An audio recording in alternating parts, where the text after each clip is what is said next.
15% of all sports injuries are knee injuries. That doesn't sound like a lot, but here's where it gets to be important. 50%, which is 1/2 of those 15% of knee injuries, all end up being seen by an orthopedist, by the emergency room, or by a doctor.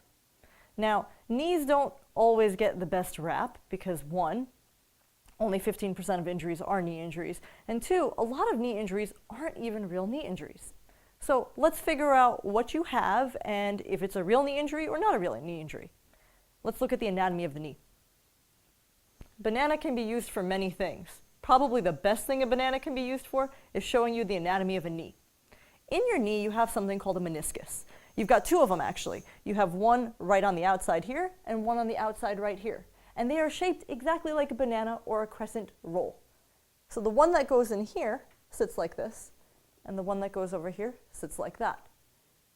Now, the meniscus is probably the most common knee thing that people hear about. And what happens is, because it sits just at this angle right over here, the outside of a meniscus, when it gets injured, it can heal because it's got a blood supply. But the closer you get to the inside of that banana or that meniscus, the less it heals. It doesn't have a blood supply to it. Now, people have heard of a lateral meniscus. Lateral means the outside, so that's where this one is. Medial meniscus is on the other side. Medial meaning middle. So where you injure a meniscus is going to make a big difference whether or not you get better or you don't get better. If you injure it on the outside, it has a good chance of healing because it's got a blood supply. If you injure it on the inside, well, it doesn't really have a blood supply, so it's much, much harder for it to heal. So the 2 big things you see are the medial and lateral meniscus. The next big thing that you see in a knee is a cruciate ligament, and there are 2 of them. There's an anterior cruciate ligament and a posterior cruciate ligament.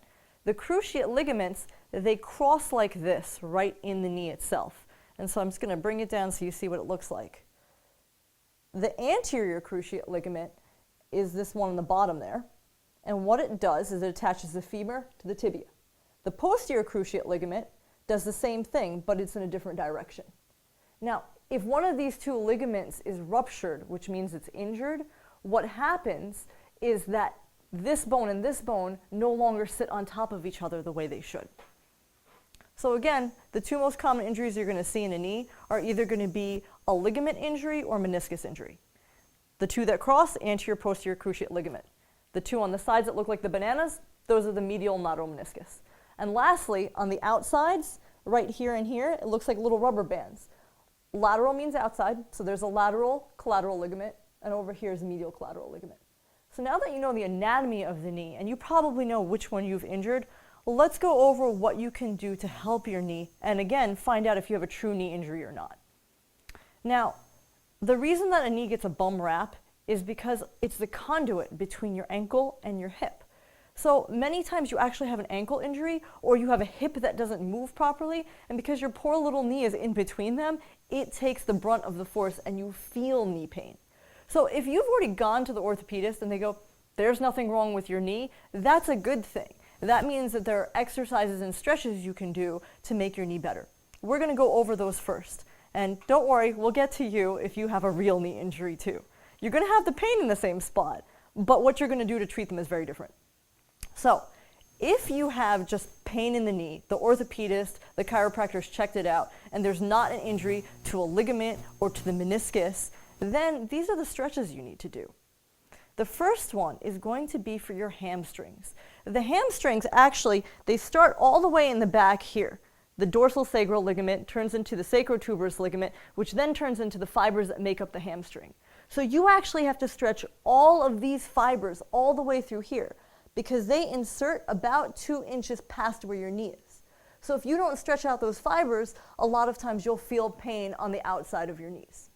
So this is the easiest stretch known to mankind. It requires you to do nothing but lie there. It's very nice. You lie on your back and you put your leg up through a door. So this leg would go through a door jamb, but for purposes of just showing you how this stretch goes, you're just going to do this. And if you don't feel a stretch, scoot forward and you'll feel more of a stretch. And you lie there for 3 minutes. Every time you breathe, you'll stretch more. And you have to lie there for 3 minutes because these are such strong muscles. Now, the other reason that you hold it for 3 minutes is because if you don't hold it for a long enough period of time, you won't get the appropriate stretch on there. In fact, if you hold any stretch for less than 18.1 seconds, you don't do anything. You look good, but you don't do anything. So at a minimum, breathe 8-9 times or hold it for 30 seconds at the least, and do both legs. You'll notice if you do this every day, you'll gain flexibility in there, and then you'll actually feel this loosen up. That was the easy stretch. The hard stretch is the next one. You're going to feel a burn on this stretch. If you don't feel a burn on this stretch, you're not doing it right. You have to face parallel to something. Perpendicular. Put your leg up, and my other leg is still facing straight forward. I just lean forward. And as I do that, I feel a crazy stretch all the way through here. And again, you're going to hold that stretch for a minimum of 18.1 seconds. If you do one side, make sure you stretch the other side. Now the last stretch is very, very easy to do. And it just requires you to do this. This is a quad stretch. The muscles of the knee itself basically have a lot to do with the quad. If the quad muscles are too tight, the knee doesn't track properly. You stretch that out, the knee can track properly. So, like I said, if you've gone to the orthopedist and they've already told you that you haven't injured a meniscus, you haven't torn your ACL or a collateral ligament, these are the stretches you do. For those individuals, however, who have a true knee problem, the first thing that you need to do is you need to get a good anti-inflammatory, a natural one that's not going to eat a hole through your stomach. So skip the Advil, because if you have a real knee problem, you're going to be taking it all the time. Try Baxyl, that's spelled B-A-X-Y-L. It comes over the counter at most health food stores. It's the same stuff they actually inject into the joint, but it's natural and it doesn't get broken down as you ingest it. You can take turmeric, you can take Traumeal, or you can take arnica. And any of those are natural remedies. Arnica and Traumeal are homeopathic remedies. They're huge for helping knees. The next thing you have to do if you have a knee injury is you have to strengthen the area around the knee. Now, if it's an acute injury, like you just did it today or yesterday, get some ice on it and you ice it 2 or 3 times an hour for 15 minutes. But if it's a non-acute injury and it's just kind of chronic and nagging, then what you need to do is some strength training. All you're going to do is you're going to put a weight right on the top of your thigh and you're going to bring your leg up. So you can just get ankle weights and strap them here, and you're going to do this. Then you're going to put the weight over here and you're going to push backwards. The next thing you're going to do, put the weight here and push forwards. Between those couple of exercises, you'll help your knee. The big thing people forget with knees is they forget about sideways motion. Everybody remembers you go forward, but no one remembers you have to go sideways. So a nice thing to do, this is called the grapevine. And you can do that forward and backwards, and that will also help your knee.